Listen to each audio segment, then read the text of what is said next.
So just so that it's on the recording, your quiz is going to be Thursday now. I'm moving your quiz, and I'm moving your test to the Tuesday after fall break, okay, instead of next Tuesday, which is when it was scheduled.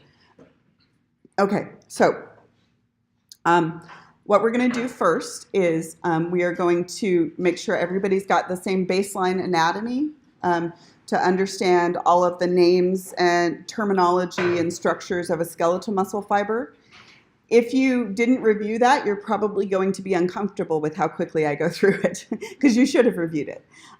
So all I'm going to do is build it, and then we're going to start to wiggle it, which is the part that I'm concerned with. So if you didn't review all of the terminology, realize that you probably should have, and you're going to have to go back and do that later. So we're going to start with skeletal muscle tissue, what you know. So if you look at skeletal muscle tissue, you already knew that it was striated, right? You knew that. Today we are going to completely understand both the nature of the striations and also what they have to do with contraction, okay? So with skeletal muscle tissue, we're going to move down to look at an individual fiber.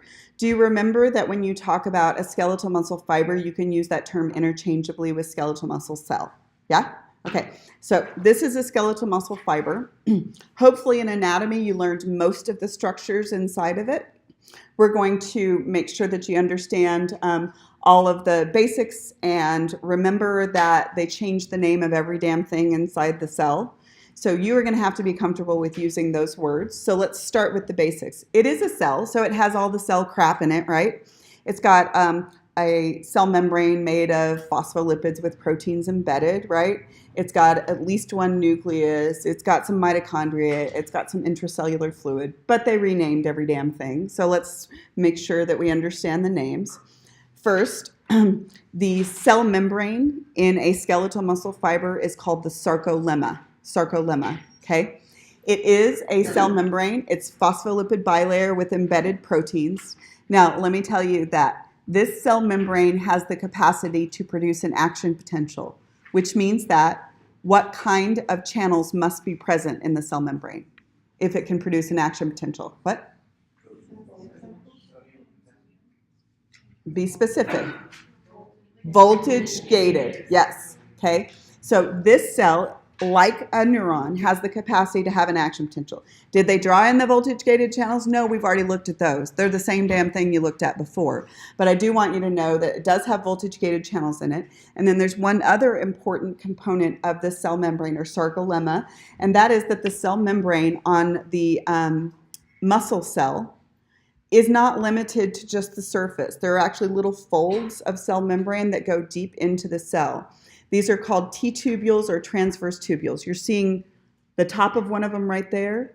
What they do is they are a continuation. They call them an invagination, like vagina, right? An invagination of the cell membrane. And you're not going to forget now, are you? You're like, an invagination. It's a continuation of the cell membrane. It's got all of the voltage-gated channels on it too, which will allow the action potential to not have to stay on the surface. It will allow it to penetrate deep into the cell. Does that make sense?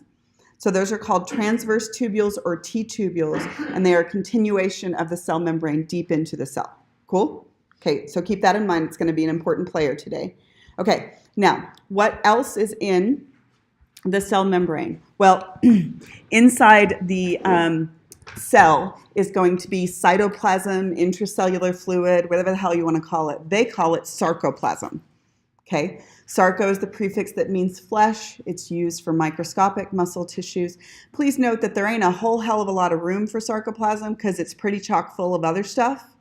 But the sarcoplasm that is there has some important components. First off, remember that skeletal muscle fibers are multinucleated. Do you remember that? Okay. Do you remember that the nuclei tend to get pushed up against the side, like peripherally located? Yeah. Can you see why now? The middle's kind of busy, right? It's got some stuff going on in there. So it's multinucleated. They're peripherally located. This one's only showing you one nucleus, but I promise you there's more than one. Okay. They get pushed up against the side. In addition, inside the sarcoplasm, there are boatloads of mitochondria compared to other cells. Look at all those mitochondria. Now, how does that make sense to you? Why is lots of mitochondria sensible for a skeletal muscle fiber? A lot of ATP, and we will see that it uses boatloads by the time we get done today. So you got mitochondria. And then there are two other things that are in that sarcoplasm. They're not drawn in there because they're really like not organelles. They're proteins, right? So they're proteins that are in there, but they're important. One of them is that inside the sarcoplasm, skeletal muscle fibers have a protein called myoglobin. And myoglobin is similar to hemoglobin. Hemoglobin binds to and carries what around in the bloodstream? Oxygen. Myoglobin binds to and stores small quantities of oxygen. So keep that in mind. And then the other thing that's in there, also not drawn but important, is that skeletal muscle fibers all have their own individual little piggy bank of glycogen. And glycogen is stored what? Glucose. So do you see that what we are doing here? Inside every single skeletal muscle fiber, I have glycogen, which is stored glucose, right? So it is stored as glycogen. Yes? And I have oxygen, which is stored on myoglobin. Yes? And I have the place in which cellular respiration is going to occur in abundance, right? I have mitochondria. Do you see that these tissues are always set up for an emergency response, right? Because these are the tissues that keep you from getting hit by a bus. So what if a bus was coming at me and I hadn't eaten in 15 hours? Do I have time to eat a Snickers bar, wait for it to be absorbed, broken down, transported? No, I'm going to get hit by the damn bus. So what has to happen is every single skeletal muscle fiber has to have its own little piggy bank for quick access. That's also why I don't depend on my liver to release, right? So let's say my liver had plenty of glycogen stored. Is that going to get released into my bloodstream and to my skeletal muscle fiber fast enough to keep me from dying? No. So every single skeletal muscle fiber has its own little piggy bank so that it can make sure it always has the capacity for emergency response, right? Okay? All right, so inside your skeletal muscle fiber, you have myoglobin, you have glycogen. Oh, by the way, myoglobin, when oxygen binds to myoglobin, it does something similar to the color as when oxygen binds to hemoglobin. When oxygen binds to hemoglobin, it does what to the color of your blood? Makes it bright red, yes? When oxygen binds to myoglobin, it makes the tissue red. So now when you look at a cow muscle steak, which is a cross-section of a cow muscle, super grody, when you look at that, why is it red? Two reasons. First off, every single fiber is snuggled with capillaries, right, which have oxygen bound to hemoglobin, right? And then inside every single fiber, you have oxygen bound to myoglobin, right? So oxygen, it's highly oxygenated. It's sitting there looking red. What if you left it on the counter for like 15 hours? What happens to the color? As the oxygen dissipates off, it becomes less red, more brown.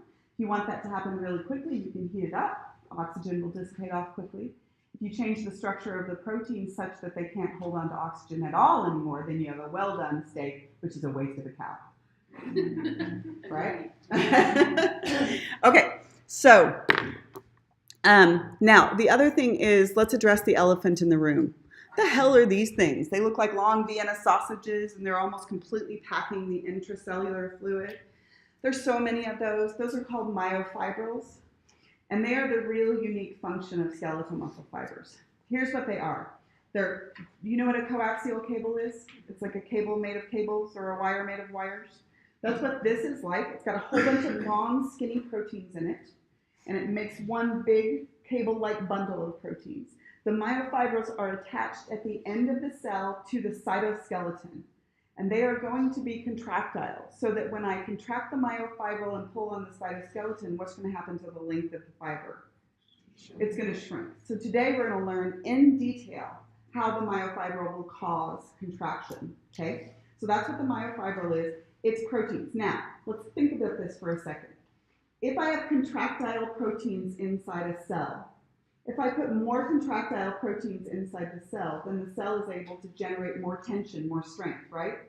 So what is the difference between my muscle fibers, right, mine, and this dude's muscle fibers? Where are you? Where are you, dude? This dude's muscle fibers.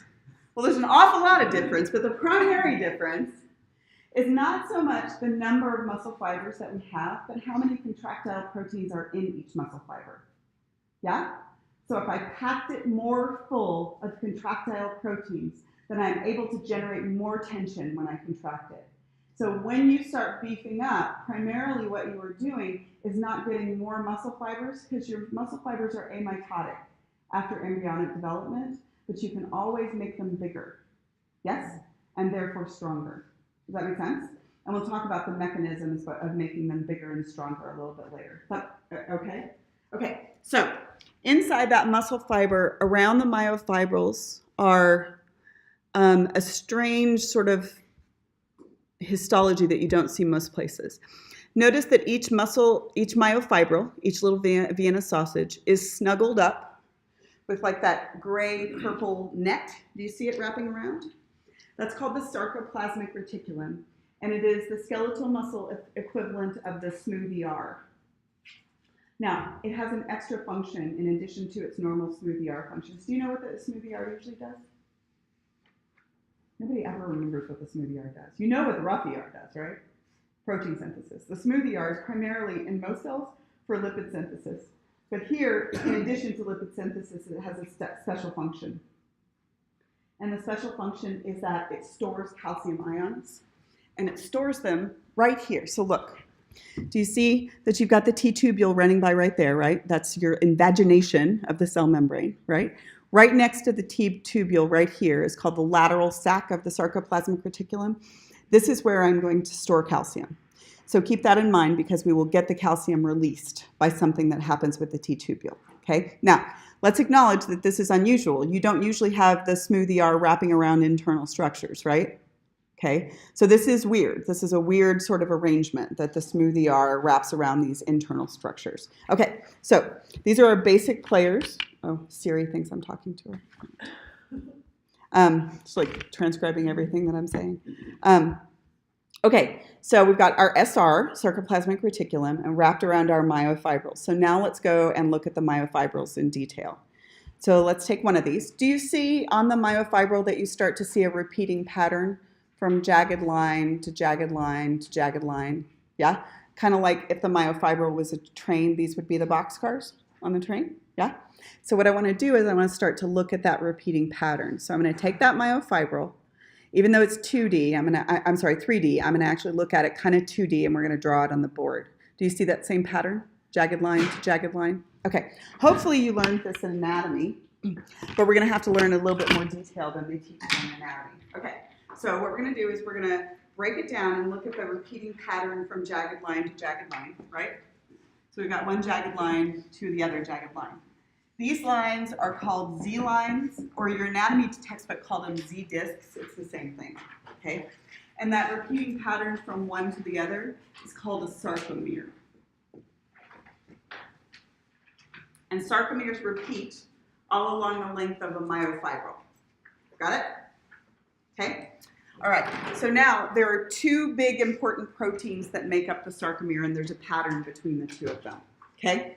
So you have to learn these names well enough that I can start to wiggle them in a second, even though you probably remember them from anatomy. There's one protein that's the skinnier of the two, and it is attached to the Z line and extends toward the middle, but doesn't usually touch, okay? And it's drawn purple there, so I'm drawing it purple here. And this protein is called the actin. That's the name of the protein. And it's the thinner of the two.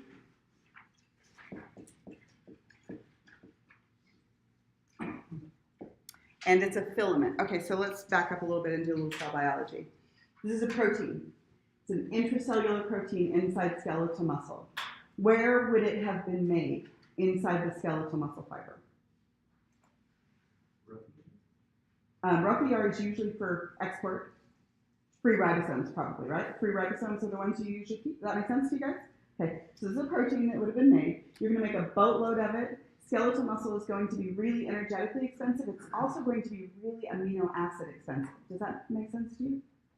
Like in order to make tons and tons and tons of proteins, right? In order to beef yourself up, what do you have to make sure is in your diet?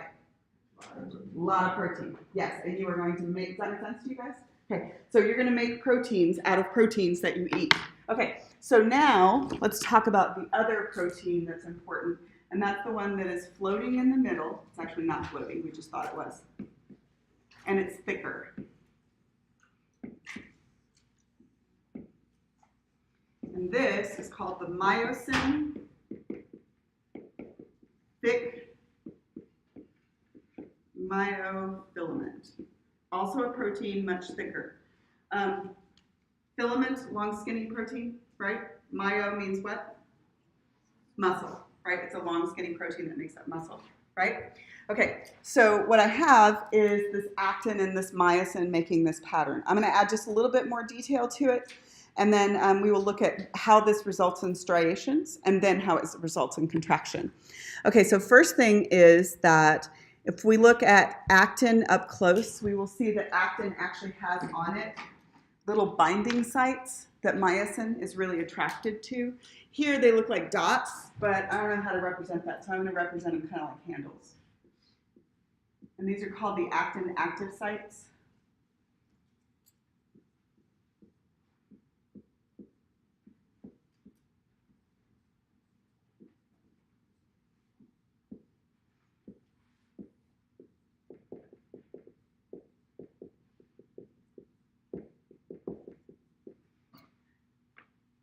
And then myosin, look, myosin has these little projections sticking up off of it. Do you see them? So myosin has these little things sticking up off of them. And these are called myosin heads.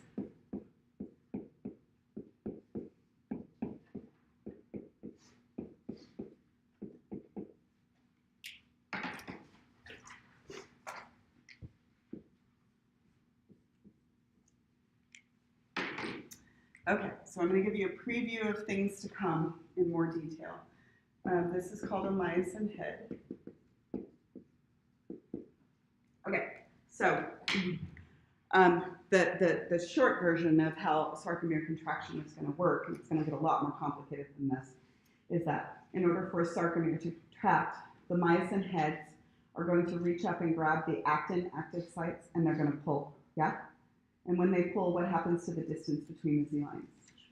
It shortens, exactly. And so let's extrapolate this to figure out how the hell that can make you wiggle. If you shorten enough sarcomeres, you can shorten a whole myofibril, yes? If you shorten enough myofibrils, you can shorten a whole cell, yeah? Shorten enough cells, you can shorten a whole fascicle. Shorten enough fascicles, you can actually generate enough tensile strength to actually move a bone. Good? Okay. There's 250,000 cells in my biceps brachii. We would have to move a decent number of these in order to actually be able to displace the bone.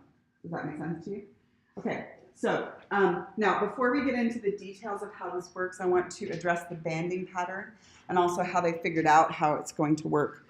So if you look at the banding pattern inside a skeletal muscle fiber, if I use a protein staining technique, yeah, I use a protein staining technique, then wherever I have a lot of protein, it's going to be darker, and wherever I have less, it's going to be lighter. Does that make sense? So the myosin is much thicker, denser protein than the actin. It's the thick filament. So wherever I have myosin, it's going to stain pretty dark. And you call that the A band. Good? Okay. A stands for anisotropic, but you don't care. It's also the second letter of dark. It's the dark band. Okay? So wherever I have a lot of myosin, it's going to be darker. Wherever I don't have myosin, does this make sense to you guys? It's going to be lighter. So the I band is going to be next to the A band. And what you will see, guys, is alternating dark and light, which will appear to give the tissue striations. Yes? Do you see? So that's where the striations are from. That's what you're actually seeing. Wherever you have a whole bunch of myosin, it's darker, and wherever you don't have myosin, it's going to be lighter. So now let's talk about how the hell they figured out that the nature of contraction is actually actin and myosin sliding past one another. So when I was in school, when I was in college, we got to do animal experimentations in our physiology labs. It was before PETA. And one of the things that we figured out is that, well, I didn't figure it out, but we did get to do it in lab, is that when you look at contracted versus relaxed muscles, it looks different. Because when the muscle contracts, what it's really doing is taking that A band and pulling everything into the A band, right? And then when it's relaxed, it'll release stuff, right? So if you contract the muscle, which ones are going to change length? I'll give you some choices. A band, I band, H zone. Oh, I didn't tell you about the H zone, sorry. A band, I band, which one's going to change length? The I band's going to change length. It's going to shrink, right? This portion right in the middle that is dark but not quite as dark is called the H zone. What will happen to the H zone if you contract maximally? It's going to completely disappear. So what you can see is if you look under a microscope at muscle, you can see here's the H zone right here in the middle, I band, A band. When you contract the muscle, what's going to happen is it's going to go from being dark light stripe to almost completely dark. Relax it, dark light stripe, contract it, almost completely dark, right? So what we did in phys, and you guys just have to simulate all this crap in computers, is we took a frog, and we pitched it so it couldn't feel anything, and then we stretched the frog gastrocnemius across a microscope, and then I stimulated it with an electrode, and what we saw is the tissue went from being striped to being almost completely dark. Striped, almost completely dark. So we could actually see the sarcomere contraction under the microscope. Now I know that sounds completely cruel, but I also want you to understand that I learned a hell of a lot from that physiology lab, because that damn frog died for me to learn that. I was like, I am paying attention, frog, I promise you. So long before we had the capacity to actually stain actin and myosin different colors and confirm that that was what was going on, we could actually see it under a microscope. And they said, okay, what's happening is it looks like the filaments, the actin and the myosin filaments, are sliding past one another. Yes? And they called it the sliding filament theory of muscle contraction. Yes? Now, you are not one of those people who thinks we use the word theory in science because we don't know if something's true, are you? No, because that's not how theory is used. A theory is something for which we have a preponderance of evidence in the life sciences. A law is something for which you have a preponderance of evidence in the physical sciences, right? So the cell theory, right? The sliding filament theory, and yes, the theory of evolution. Yes, those are all for things for which we have a preponderance of evidence. So this is the sliding filament theory of muscle contraction, and later on when we were able to stain the filaments different colors, we got to confirm that that was what was actually going on. So let's talk about the contraction mechanism. Okay, so the sarcomere structure, which we have, okay, so the pattern, the A band, the I band. Oh, one last little thing.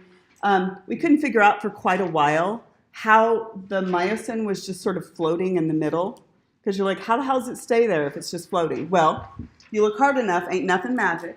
We eventually figured out that there's a stabilizing protein called the M line. It's not really functionally important, but structurally it helps you understand. And you can see it here too, right? See the M line right smack in the middle? Okay, so that's how the whole damn thing stays together. Okay, so now that we have all of the basics, we are going to talk about how this contracts in detail. So in order to contract, what's going to happen is these myosin heads are going to reach up and grab the actin active sites. Yes? When that occurs, when the myosin head grabs the actin active site right here, it's called a crossbridge. Okay? So keep that in mind. Now, why would they grab? They want to grab. Those two are chemically attracted to one another. Whenever they get the opportunity, they are going to grab the next available actin active site. So to contract or shorten the sarcomere, you are going to reach up, hands grab the handles and pull. But here's what doesn't happen. So you don't reach up and the hands grab the handles and pull in one fell swoop and it shortens the whole damn thing. It's really like ratcheting. So what happens is the hand reaches up and grabs the first available active site, right? And then you pivot. This one pivots, then you release, reposition, grab the next one, right? And so what you're really doing is you're going, and to appreciate how much ATP this requires, I want to tell you that every single requires an ATP. And now extrapolate that to a whole sarcomere, and then to multiple sarcomeres on a whole myofibril. Multiple myofibrils in each cell, 250,000 cells in my biceps brachii. And you can understand why muscle tissue is your most energetically expensive tissue that you possibly have. And remember that the sarcomere, even though I've drawn it 2D, it's actually a 3D structure, right? It's actually, the sarcomere goes deep, right? Okay, so this is incredibly energetically expensive tissue. So now what I want to do is talk about how you get that whole process of grabbing, pulling, releasing, grabbing, pulling, releasing. That is called the Crossbridge cycle. Bless you. So let's look at the Crossbridge cycle. Okay, so what we're going to do is we're going to concentrate on one crossbridge, right? And we're going to watch what this one crossbridge does. It is going to reach up, it's going to grab, it's going to pivot, release, grab the next one. Does that make sense? Okay, so this is called crossbridge cycling. So what I want to do is I want to go through crossbridge cycle first without actually talking about the ATP, just so you can see the mechanics. And then I'll go through and add the ATP and show you where the ATP is used. Ready? And I've got an animation for you too. Okay, so let's start at number 1 right here. So the first thing that happens is whenever given the opportunity, the myosin head will reach up and grab the first available actin active site. That is called crossbridge formation, and it is free, right? No ATP is required. So crossbridge formation, okay? And then what I'm going to do is I'm going to take that crossbridge and I am going to do what's called a power stroke. And the power stroke is the pivot, right? Okay. Then what I have to do in order to be able to grab the next one is I have to release the crossbridge, reposition so that I'm ready to grab again. Does that make sense? Okay. Now, what I want you to do is tell me where you think ATP would be required in that whole process. Yeah, I would think it would be required for the power stroke too, but then I got a different metaphor which allows me to understand that it's not required for the power stroke. This thing works like a catapult. Where do you put the energy into the catapult? To positioning it, right, in the high energy position. So once you get it positioned in the high energy position, then all you have to do is release it, and then you get that part for free, right? You get your catapult for free.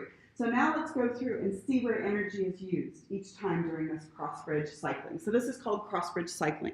So if you look at one single myosin head and follow it, it's going to go through a cycle of cross bridges. So again, binding of actin to myosin. Oh, before we go any further, you guys know ATP, and you know that used ATP is ADP, yes? When you hydrolyze a phosphate off of it, you have ADP plus an inorganic phosphate, yes? Okay, so keep in mind, we're going to start right here with the binding of actin to myosin. And when it starts, it has a used ATP on it. Okay, we'll see where you used it in just a second. So you get this for free. No ATP is required. But now I have to release the catapult. The way that you release the catapult is to pull the pin out, right? And the pin is the phosphate. So the phosphate falls off, right? And that's what releases the catapult. And then you do this power stroke. Yeah? At the end of the power stroke, the ADP falls off. And now I'm stuck here. Now, in order to get me to release, I am right here. I am going to be stuck here unless I have high enough energy to release the cross bridge, that's ATP binding, and reposition the cross bridge. That's ATP hydrolysis to ADP and phosphate. Does that make sense? Okay, so hands out. You guys do it with me. Ready? Don't smack your neighbor. Ready? Okay. Show me, show me crossbridge formation. Crossbridge formation. Okay. Now, I want to have a power stroke. What needs to happen? Phosphate falls off. Show me the power stroke. What happens at the end of the power stroke? ADP falls off. I'm stuck here unless I have what?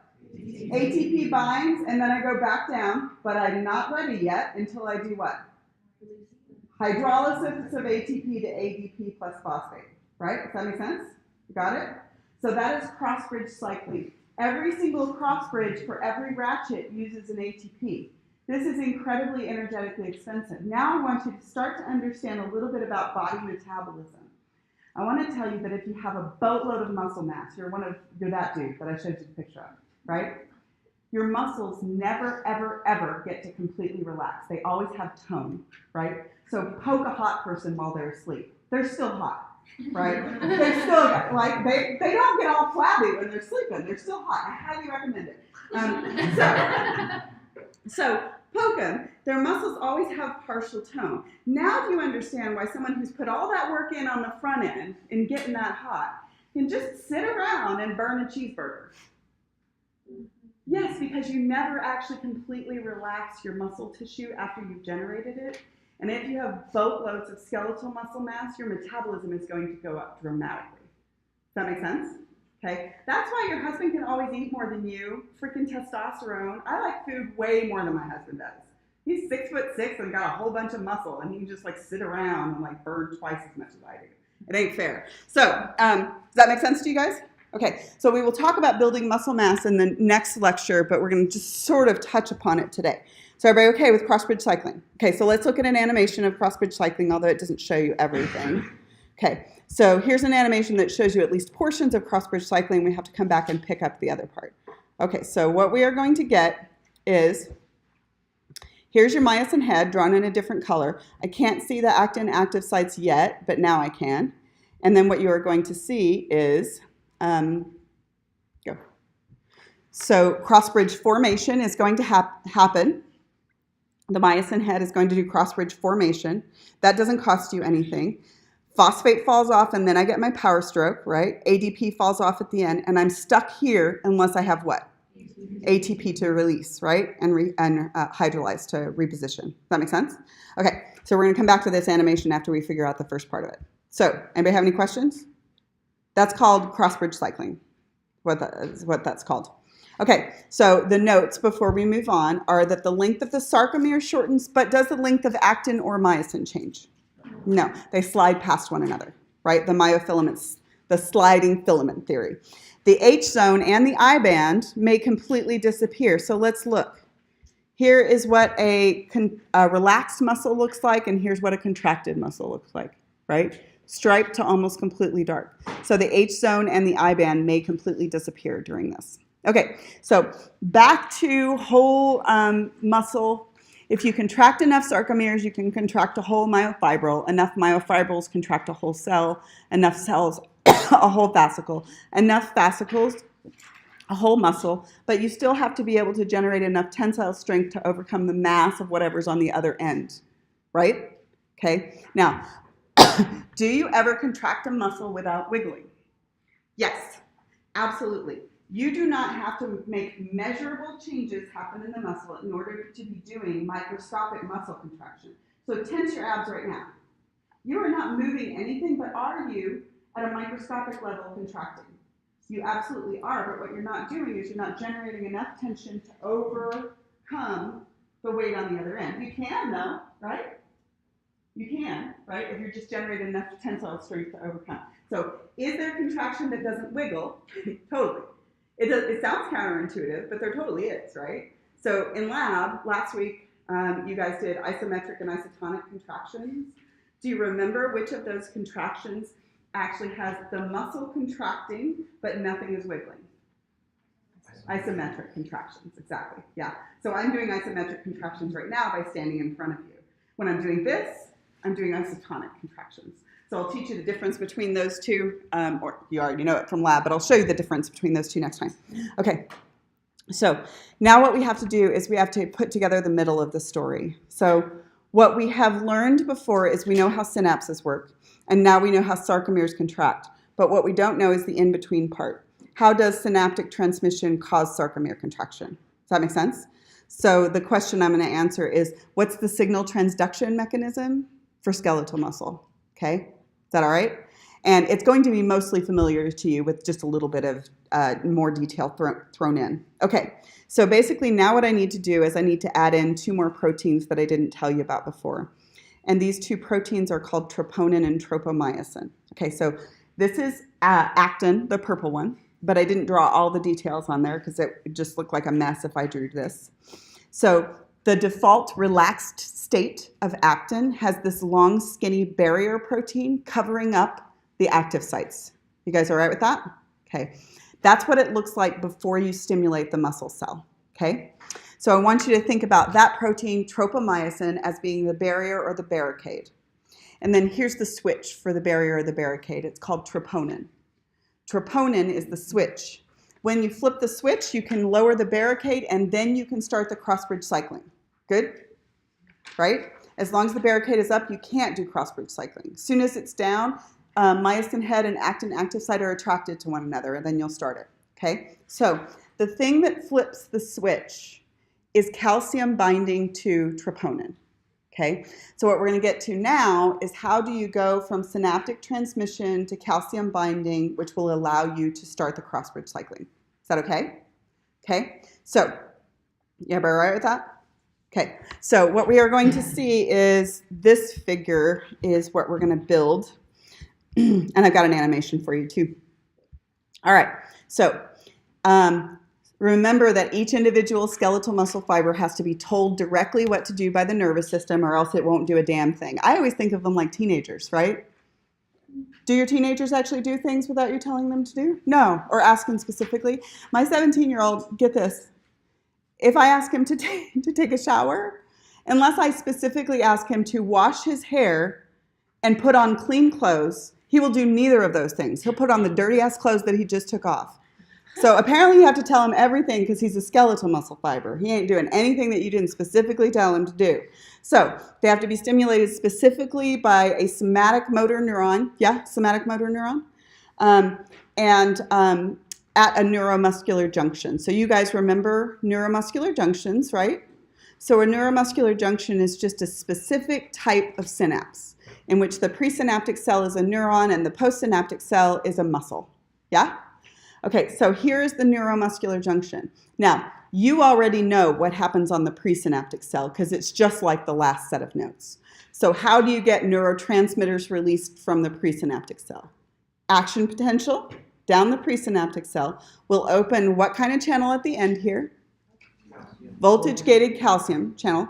And then calcium moves from what fluid to what fluid? Extracellular fluid to intracellular fluid in the presynaptic cell, yeah? And then that will cause what to occur? Exocytosis of whatever neurotransmitter is stored there.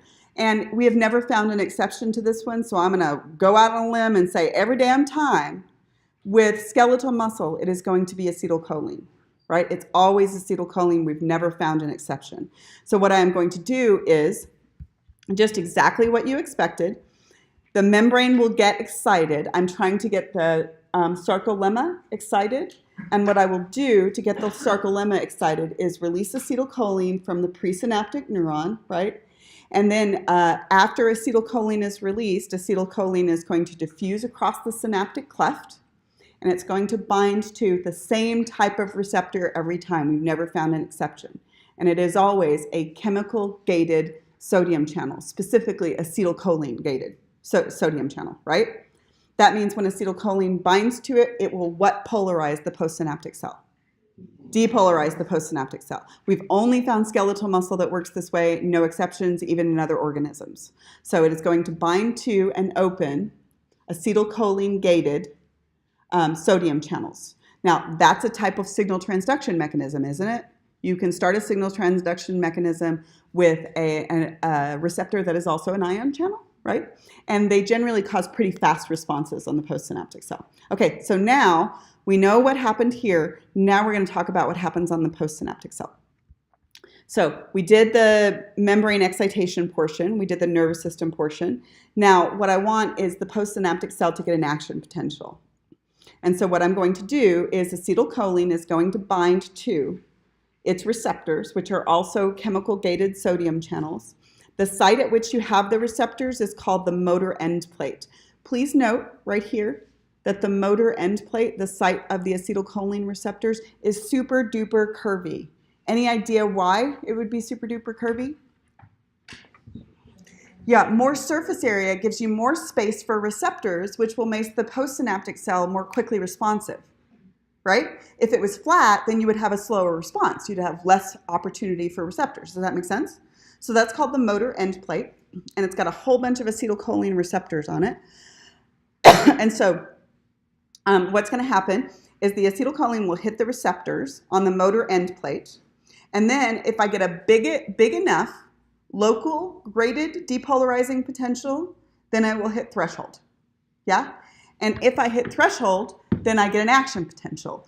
Action potentials are slightly different in muscle than they are in neurons because you can go both directions. Your voltage-gated sodium channels go that direction and that direction because the synapse might be right smack in the middle of the cell. Okay?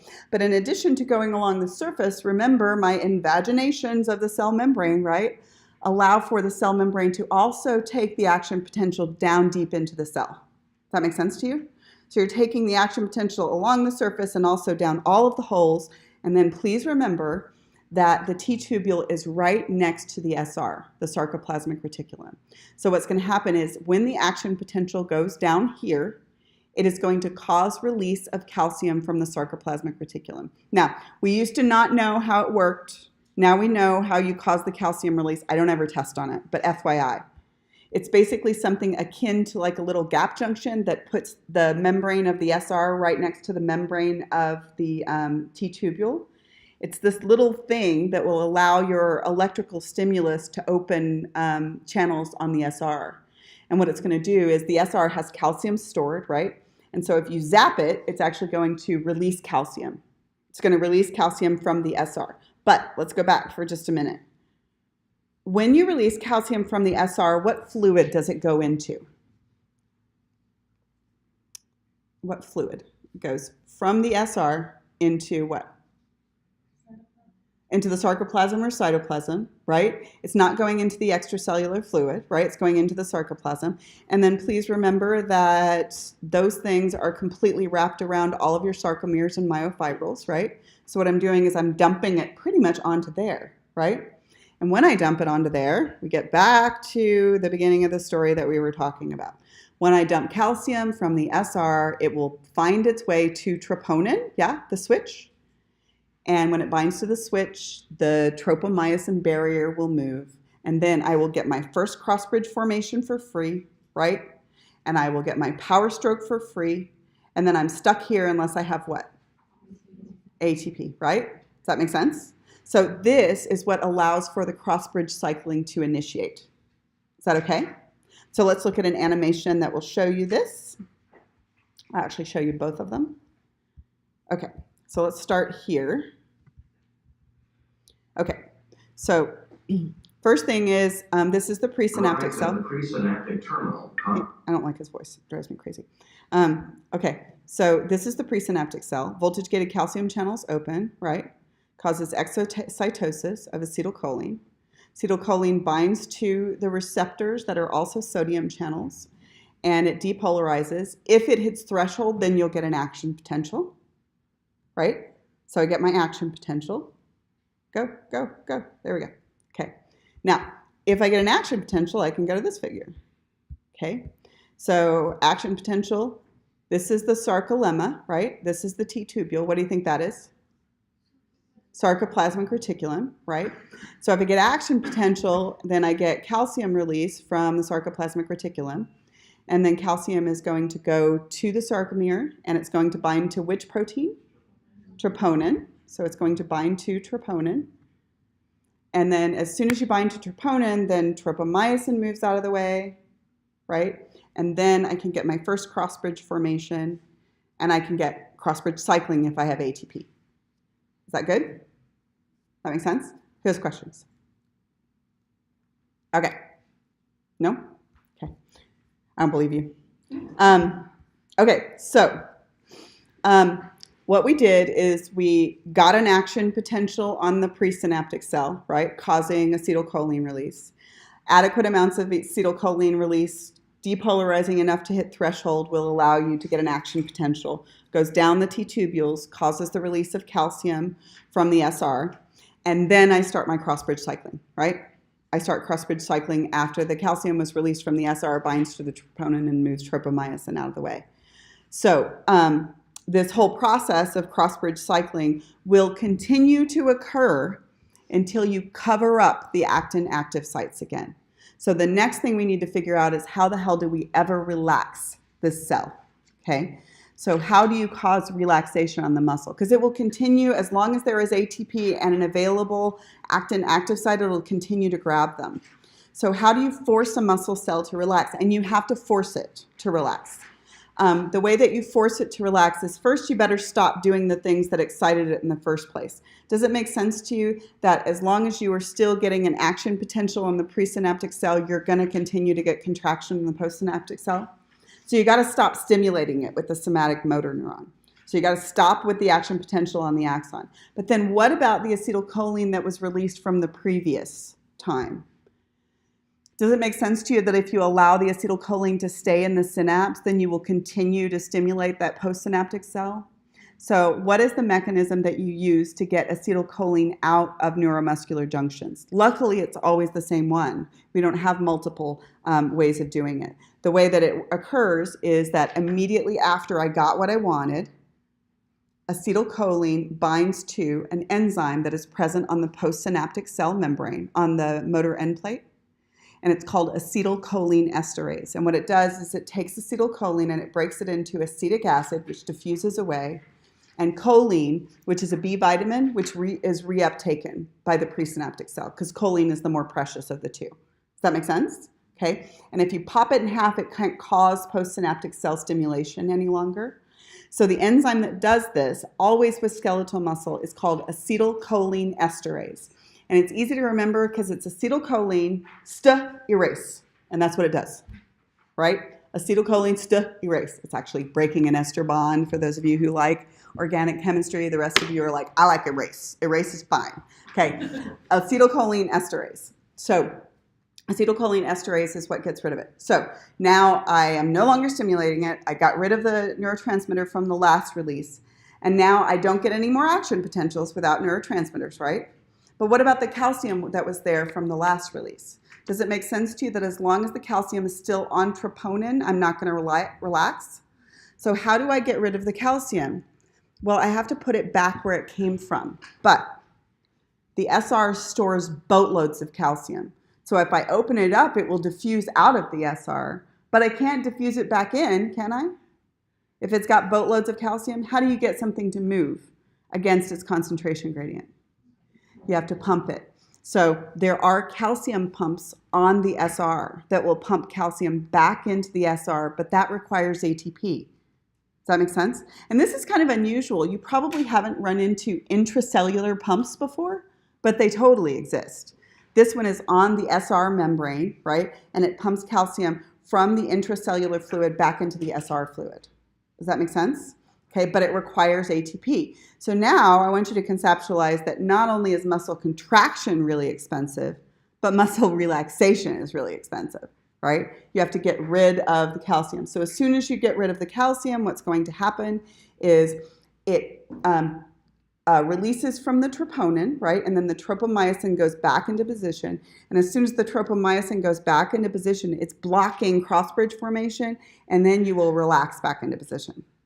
Does that make sense? Okay, so questions? Go ahead. So muscle exhaustion, people that have marathons, Mm-hmm. is that because of lack of calcium? It's usually because of a buildup of lactic acid and or a lack of ATP. So it's usually a combination of those. So when next time we'll talk about like whole muscle activity, and we'll touch on that again. We'll talk about lactic acid buildup and muscle exhaustion and tetanic contraction, all of that kind of stuff. So next time, I'm not letting you go. I'm just going to tell you something. So next time, what I want you to do is I'm going to upload today, I think, if I remember to do it today, a worksheet that goes all the way through muscle contraction from the presynaptic cell to relaxation. And so it stops with what we just did. I want you to bring it, and then we're going to do it in class together, because the big deal with this is that you have to not only understand it, but you have to use the terms correctly, right? You can't say troponin when you mean tropomyosin. You can't say sarcomere when you mean sarcolemma, because then even if you understand the concept, if you can't actually come up with the correct terminology, you're going to get it wrong. So what we're going to do is we're going to practice together the terminology of muscle contraction right after your quiz on Thursday. Cool? Okay, so now let's add in some patho, some why the hell do you care about this. First thing is rigor mortis. Let's talk about rigor mortis.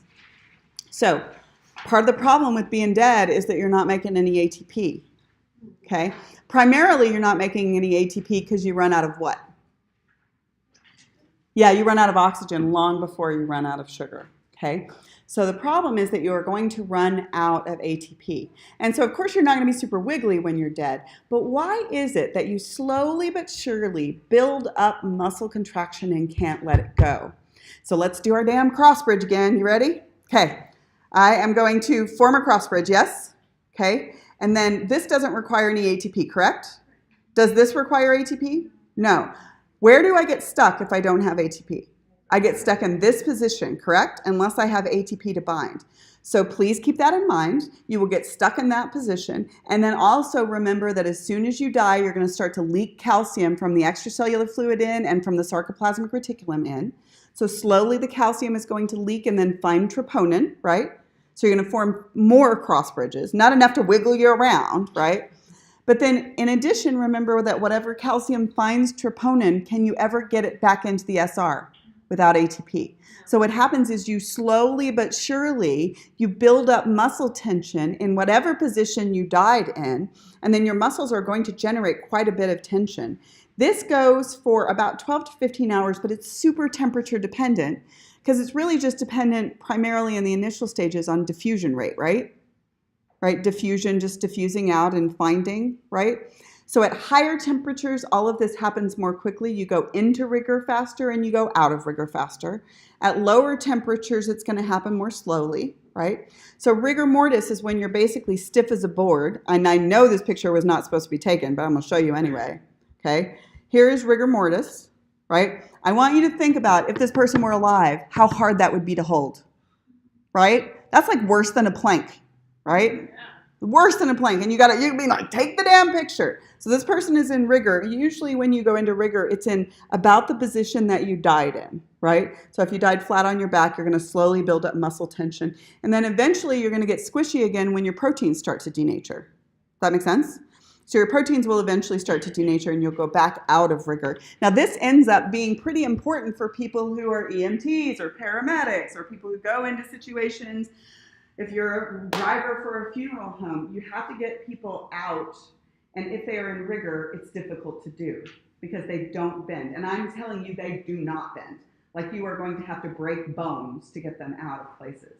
So if you die, like a bunch of us are going to, sorry, I hate to tell you, on the toilet, because the vasovagal response, if you die on the toilet, this is like half the reason that I decided I must get an education because I am from a very poor redneck family. I am the first person in my entire family to have a college education. And half of my motivation was I do not want to die in a trailer park bathroom.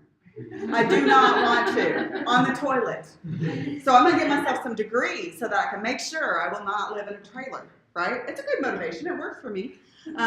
So if you die in the bathroom, you're going to slump over, right? And if you've really been living a crap life, ain't nobody going to find you for 8 hours, right? Because ain't nobody likes you anymore. Right? So you slump over and then somebody comes to get you. Hopefully it's not you, right? And then they have to get you out. And if you are a big fat person, which seems to correlate with trailer parks, right? It totally does, right? I'm talking about my family, not yours. Don't take that personally. So if you're a big fat person, trying to get you out of that trailer bathroom is going to be problematic for everyone involved. And sometimes they will either have to break your bones or cut a hole in the door to get you out, right? So good job getting yourself an education. Or there are some cultures that require people to be buried within 24 hours. Orthodox Judaism requires you to be buried within 24 hours, no embalming. And that means that quite often the funeral home is going to be dealing with people in rigor, right? And so a lot of times you have to break bones because the muscle will not let go. It's not going to let go at all until you denature at all. So that's rigor mortis. That's how that works. There's actually a bunch of mortises. I didn't know this. There's pallor mortis when you get pale, and there's algar, rigor, putrefaction, decomposition, and skeletonization. Something to look forward to for all of us. Okay. On that light note, let's talk about polio. Okay, so I want to tell you what happens with polio, and then I want you to tell me how it would impact the muscle. Okay? So with poliomyelitis, or polio, what happens is there is a virus, an infectious agent, that actually destroys or kills off your somatic motor neurons. It kills them off. And they're amitotic, correct? Almost all of them are amitotic. So what happens to the muscle after you kill off the motor neuron? What happens to it? You can't contract it, so it becomes paralyzed. And it's permanently paralyzed. You will actually start to lose muscle mass, and then you will start to lose bone mass. This little boy has polio, and he's lost both muscle and bone mass because of polio. Polio is an infectious agent, and vaccines, dudes. The reason that we didn't get polio is because they had an incredibly effective vaccination campaign in which the person who came up with the polio vaccine gave it for free to the entire world so that we wouldn't get polio. Because did you know that FDR had polio and was partial paralysis? A lot of people ended up in iron lungs with polio, and there was an incredibly effective polio eradication campaign that killed it off almost everywhere. But guess what, guys? Polio's coming back because people don't understand what the hell they're talking about on the internet, pretty much. So polio it hasn't come back to the United States yet, but it's popping up in little populations around portions of Asia and Africa, and we're having a lot of things come up, like measles. We had about 900% more cases of measles in the United States than we have in the last 40 years over the last 5 years. So that's polio. So polio causes permanent paralysis. You don't get over it. You never get those motor neurons back. Let's talk about a couple of other things. What does a cramp have to do with this story? A cramp physiologically is something specific. When the action potentials on your motor neurons fire at really high rates, it's usually due to an ion imbalance, and sometimes the ion imbalance is due to a hormone problem. Not always. Sometimes it's due to nutritional. And what it does is overstimulates and causes involuntary tetanic contractions. These are really common when you actually get hit or you have ion imbalances during marathons and those kinds of things. You have massive ion imbalances, or during pregnancy. Anybody else have massive cramping during pregnancy? No? No? You didn't have it? Oh, sometimes your muscles just cramp up so much because it jacks up all of your hormones, not just your sex hormones, just all of them.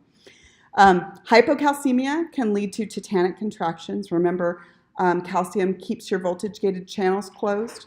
If you lose the latches, then sometimes you'll get inappropriate action potentials. Now, hypocalcemic tetany will cause tetanic muscle contractions, but that won't be a long-term thing because your body will start to take it from your skeleton. If you have hypocalcemia long-term, it'll start to deplete your skeleton. Muscular dystrophy.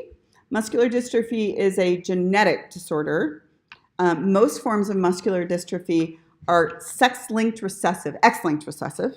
Okay, so hopefully you guys remember enough about genetics to know that if it's X-linked recessive, which sex is more likely to get it? Males, because you only have one X chromosome, right? I have two X chromosomes, so in order for me to get most forms of muscular dystrophy, I would have to have a mutated muscular dystrophin gene on both of my X chromosomes, which is highly unlikely unless my parents were brother and sister, right? But in males, you show whatever's on your X chromosome. So this is X-linked recessive. What it is there is a problem in developing the cytoskeleton and skeletal and cardiac muscle cells. And so you've got a weak cytoskeletal protein, which becomes problematic when you start pulling on the cytoskeleton for contraction. So what do you think that exercise does to this situation? Makes it way worse. Usually these little boys will die of something related to respiratory or cardiac arrest because you can't stop using those muscles, right? And they used to die relatively young, and now they can live into adolescence. Usually it's diagnosed when you're a toddler because they have this weird gait pattern, this weird pattern. So like when babies start crawling and then they start pulling up, right? Usually babies kind of do this business when they're pulling up and they're really using their butt and their legs to push themselves up. But little boys, most of the time, with muscular dystrophy, don't have the muscle strength to do this, so they have this weird pull-up pattern in which they'll stick their butt up, but they won't really contract, and they'll kind of like crawl up, right? It requires less musculature in the legs. And so when your pediatrician sees that, it goes bing, bing, bing, bing, and they think that muscular dystrophy is at least something to test for. You usually know it runs in your family if you've got it. So that's muscular dystrophy. Myasthenia gravis, again, I'm going to tell you what the problem is, and you tell me how it manifests in the muscle. This is an autoimmune disease in which your immune system attacks the motor end plates on skeletal muscle cells and destroys the motor end plate. How will that manifest in the muscle? No action potential, no contraction, right? So you'll have partial paralysis or paralysis of some cells and not others, which will manifest in muscle weakness or partial paralysis. Sometimes Bell's palsy, in which one half of your face is paralyzed, is one of the early indications of Myasthenia gravis, but it can affect anywhere. It can affect your diaphragm and cause problems with breathing. It can affect, one leg or the other and cause gait problems or weaknesses. And it is like every autoimmune disease. There's no cure for it, but it kind of roves. So you can have Bell's palsy, but then if your immune system will leave those motor end plates alone, you can just regenerate the receptors, right? So it doesn't kill off the cell. So you can actually regain that muscle strength and then it'll rove to somewhere else. You can go into remission for long periods of time, but there's no cure for it. It can be deadly if it impacts your diaphragm, right? It can cause problems so that you can't actually breathe any longer. So that's Myasthenia gravis. The other ones are tetanus. What do you guys know about tetanus? Yeah, it causes your muscles to seize up because actually the toxin that is released by Clostridium tetani inhibits your neuromuscular junctions and they actually can't relax, so you go into tetanic muscle contraction. It's similar but a little bit different from botulism. Botulism is released by a bacterium. It is a toxin released by Clostridium botulinum. And Clostridium botulinum, the toxin that is released, usually from improperly canned foods, it actually reduces the release of acetylcholine at neuromuscular junctions. So instead of going into spastic or tetanic paralysis, you go into flaccid paralysis, so it's relaxed and can't contract. Does that make sense? So this is the basis of Botox cosmetic. And Botox cosmetic, or you can use it in clinical situations as well. So if I couldn't do this, right, with these muscles, I wouldn't get these. Yes? Okay.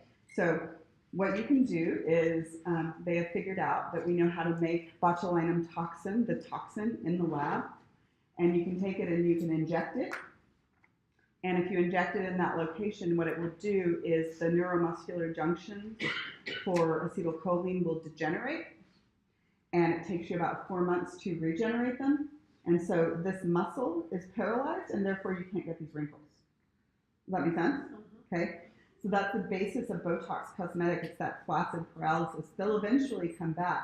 Now, it's also been used to treat migraines because a lot of times it's skeletal muscle contraction that predisposes you for migraines back here. Also been used to treat hyperhidrosis with sweating, like if you've got massive sweating to the point that it's impacting your life. Also, a really, really well-trained surgeon can use micro doses of Botox to fix facial asymmetry. So if I had a facial injury and I had some asymmetry, you can paralyze one side to match the other. Does that make sense? That's primarily done by reconstructive plastic surgeons. If you are considering Botox, and it's super common. Girls are starting to get it as early as 17 years old.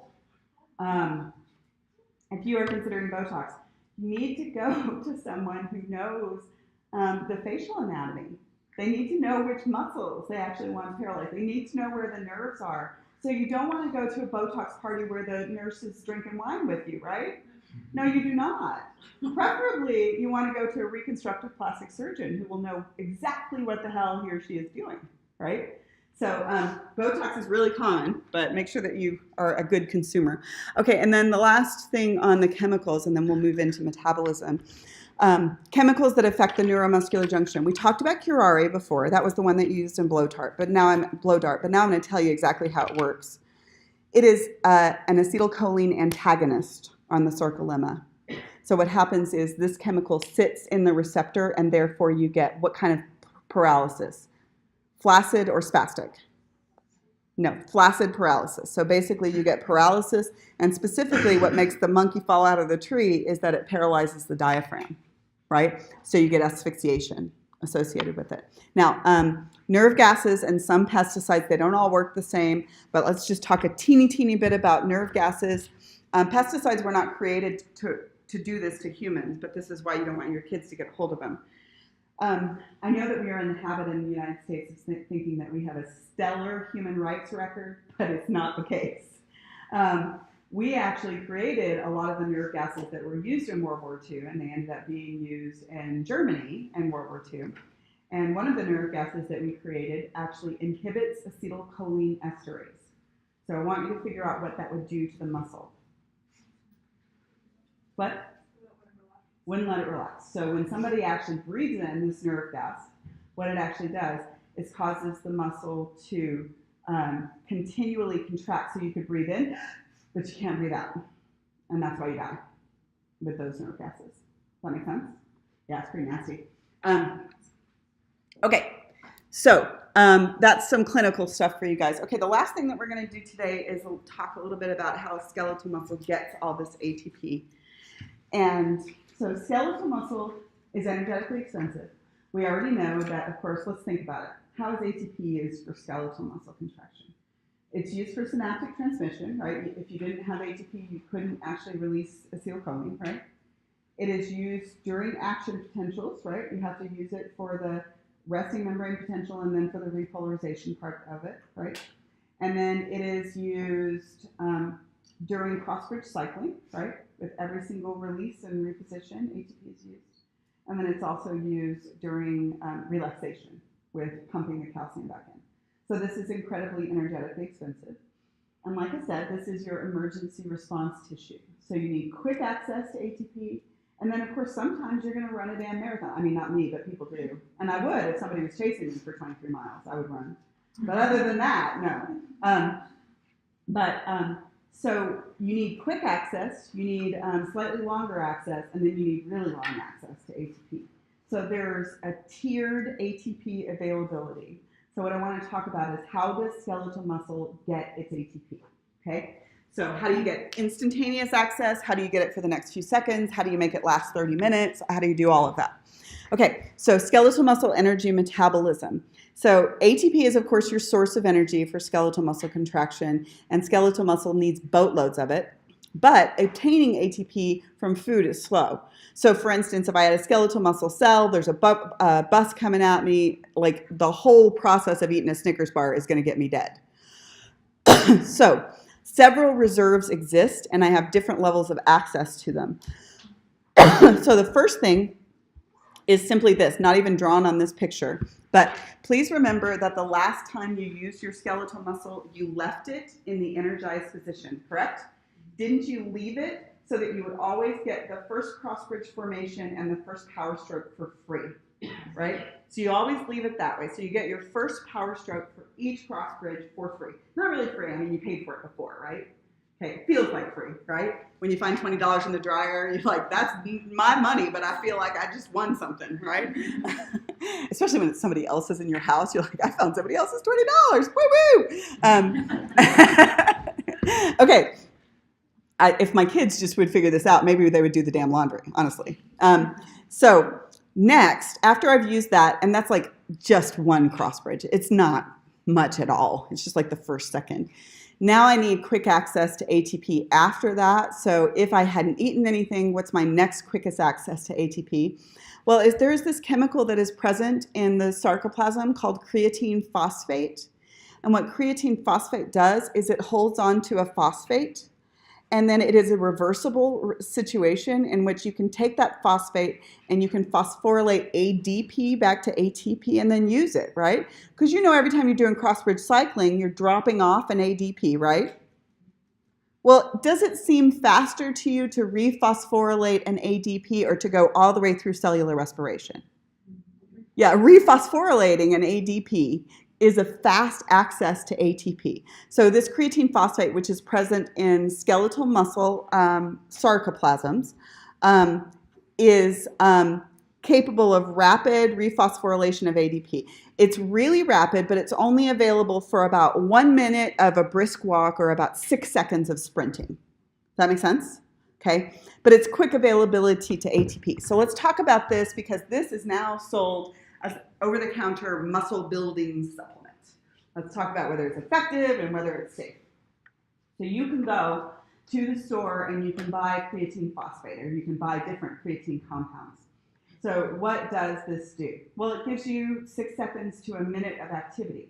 If you are trying to build muscle mass, right, if you're doing high weight, low rep, right, then do you need 20 more reps, or do you really just need about 2 more reps, right? You only need a couple. And this might get you those couple, right? So what it can do is it can be used, you can supplement creatine phosphate, and you can get a little bit more muscle building. However, it's highly, highly hydrophilic, so what seems like you're gaining muscle mass is a little bit of water weight too. So, is it any help if you're a cyclist? No, it didn't do a damn thing, right? Because you're cycling for a long time. That's aerobic activity. So we're talking about anaerobic muscle strength. No. So does it potentially work? Yes, it potentially works. Okay. Is it without risk? You know it's not, right? So one of the things that you need to realize about nutritional supplements is that they're never evaluated by the FDA, right? We don't know how safe they are. We haven't evaluated them. So basically somebody had anecdotal evidence that it works, and then they started selling it. And obviously not a whole hell of a lot of people have died because, otherwise it wouldn't still be on the shelves. But here's something that's important for you to understand, that creatine phosphate, when you supplement it, it doesn't just go to your skeletal muscles. It also goes to your cardiac muscle. It also goes to the retina of your eye. And gentlemen, it goes to your testes. And we do not know what high levels of creatine phosphate is going to do to any of those locations over time. So if you are doing it, you are experimenting on yourself, right? And I like my eyeballs. I don't have any testes, but I bet those are cool too. You can make some more people with them. And the reason this is like totally worth talking about is because adolescents and athletes in high school and junior high, they have coaches who are telling them to take this stuff, which I think is outrageously irresponsible. And if you are a coach and is my child, we are going to have some problems. First of all, because you wouldn't be a coach if you were super duper smart anyway. Honestly, right? I mean, like 2 of them. How many coaches have you met who are brilliant? Like, yeah, that's what I'm saying. So you probably haven't had physiology.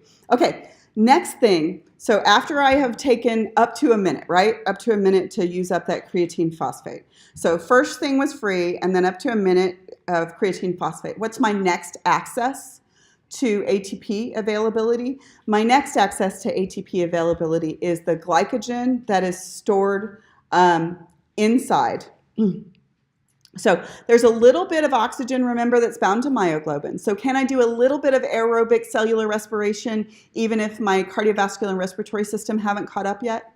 So I got a little bit of oxygen, right? And since I have a little bit of oxygen and I have a little bit of glycogen inside my cell, I can get a little bit of aerobic cellular respiration going on. So now what I have is I have the capacity to use the glycogen that was already stored, right? I'm using this glycogen because my cardiovascular and respiratory system haven't brought me enough glucose yet, right? And so this is already here. So I'm going to take that glycogen and do what you would do with it, right? Glycolysis, Krebs, oxphos, right? Until I run out of oxygen, okay?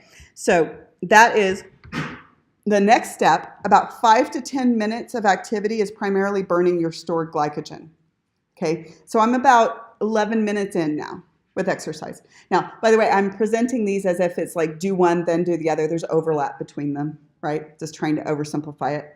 Okay, so now, by this time, 5 minutes in or so, your cardiovascular and respiratory system, assuming that you didn't die in the process, hopefully they've caught up, right?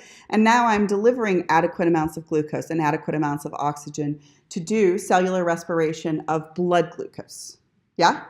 And so that happens during the next 30 minutes or so. So now I'm 41 minutes in to working out, right?